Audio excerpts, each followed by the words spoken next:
I wanted to say that one of the things that was in the beginning was a real understanding that as we learned from Robert Bly and Robert Moore and some of these other men, the start initiators of the men's movement, that we didn't have any mentors in our lives. My father was a good mentor. He taught me a lot about.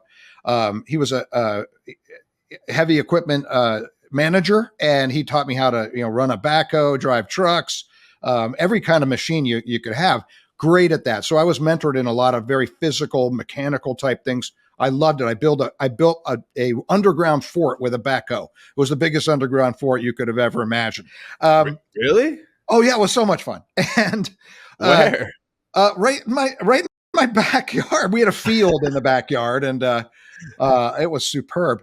But the thing that he did not do, I mean, was teach me anything about spirituality or life or what's going on inside and the Yeah. struggles on the inside. Because that whole generation, they held a lot, during the Second World War and what they went through and how they were raised. You just didn't talk about those things. So what we realized as we were moving into this more and more is that we had to become our own mentors in our that first generation of men doing the men's work. They had to become their own mentors, and then we could become mentors to the next generations of men coming through men's work. So in the very beginning, when we started setting up different programs, seminars, whole weekends, it was all about mentoring ourselves and then, or at the same time, or the whole purpose of mentoring others. And it was very, very, it was an adventure. And also, um, we had to blindly find our way. And, more and more as we did, everything started to make more sense. And we actually started to realize, what we were doing to a degree. So instead of flying blind. That's amazing. And I feel like it'll be so powerful to for you to share your experience of how you went about that, because I get this sense that there's a lot of other men out there that have done some work and they're Mm-hmm. yearning to figure out how to help other men. Well, thank you. I mean, it was interesting because a lot of it, if you think about things like even men sharing together, or when we got into, like, say, a drumming circle and would drum, or um, light sage somewhere, that there was people didn't know what we were doing. I mean, so there was a lot of social community resistance. Oh, what are they up to now?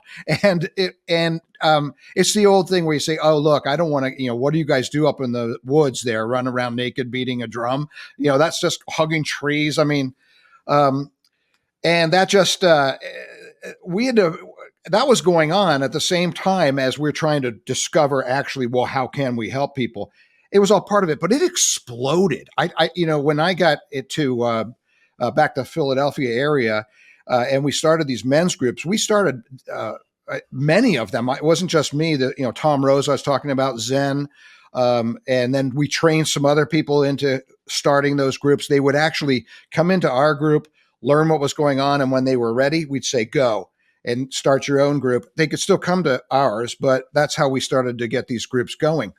At the same time, I was working on the book Art of Spiritual Warfare and studying a lot, all that, like I said, all of the all religious philosophies, every practice, even like to the Buddha warrior and things like that, and gathering what is the battle. Like all these different cultures, they all talk about the inner battle. What is that? How can we help men overcome whatever it is that they need to overcome?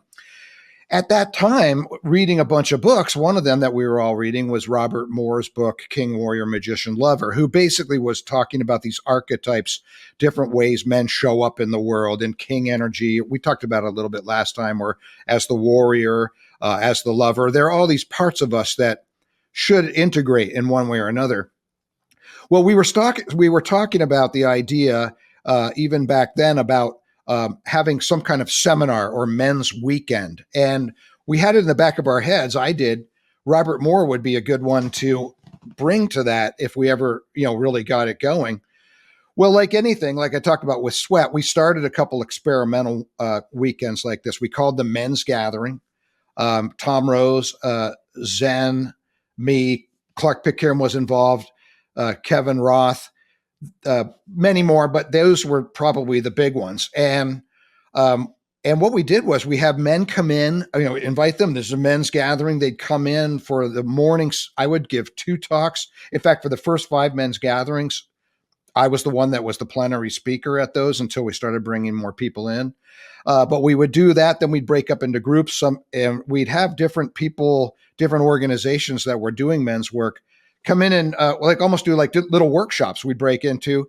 Then we come back, we had lunch, then at another seminar plenary, ending with this. What we did was we brainstormed. We ended with a feast, with really great food. And we set up after that in the middle of a gymnasium was almost what you would call an altar. There was like there was nothing, there were stones and candles, and then around it, like kneeler pads. And we came up with this process of, at the very end of the night, go up and kneel before this, like you're kneeling to your God as you understand him, or just kneeling just to kneel. And what men would do is come up and bless you, put their hands over on top of your head, and give you a little blessing. It was so powerful because then you would have, like, say, a son. Oftentimes the son would bring the father would go kneel down. He was saying a prayer, and the son would go up and bless him. And it was the first time that they ever had anything like that happen with each other. So there was a lot of prayers and blessings with each other. That was a real highlight of the whole thing. We invited people to come to a church service afterwards. It was sponsored by the Bryn Athyn Church, but it was very ecumenical. Those things really took off. I just wanted to say, but the big one was when we did have Robert Moore come, and he had had a it was a bestseller. I spoke, he spoke, and a whole bunch of people started coming out. From there, we had John Lee. I wish I could name all of the people we had. I'm going to forget most of them. Terrence Real. I wish I had a list. But at the end, we had Robert Bly himself, the master himself. And we had I forget how many, over 1,000 people, 1,500, something like that, people in the gymnasium. Wow. With him. And again, I got to speak with I got to speak with him. I'm so proud of myself. He was very moved by my talk about my father, so he wrote a poem for me about my father. And we continued to correspond. But we became the pinnacle of the men's movement over a period of 5 years, 6 years. And at that same time,